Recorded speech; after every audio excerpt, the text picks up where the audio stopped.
السلام عليكم ورحمة الله تعالى وبركاته. تلاميذ أولاباك مرحبا بكم، نتمنى تكونوا بخير وعلى خير وبصحة جيدة.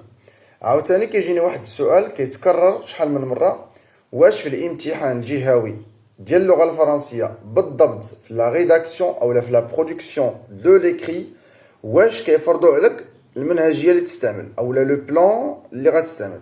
أنا غنجاوبك غنقول لك لا، ما كيفرضش عليك، غير استعمل البلان اللي انت كتقنو مزيان، يعني بلان سامبل ولا بلان ديالكتيك. او كنصيحة مني لك كأستاذ استعمل لو بلان سامبل وما تتعلق فين تفلق. والفكرة ديال نستعمل بلان ديالكتيك حيتاش كيبان طويل وكتير وكيتم تنقيط عليه بزاف، حيدها من بالك لأنها معلومة غلطة. كلشي كيتنقط سور 10، كلشي كيتنقط على 10.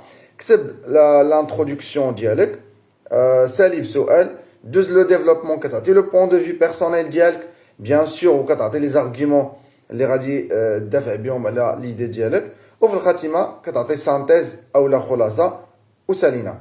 وبالنسبه للمنهجيه غنحاول نخلي لكم شحال من منهجيه، بزاف د المنهجيات ان شاء الله في على الفيسبوك في الصفحه. وما تنساوش اللي باغي يشترك في العرض يوميا خدمه نقيه على الواتساب، الرقم ديالي غتلقاوه في التعاليق. تحياتي لكم.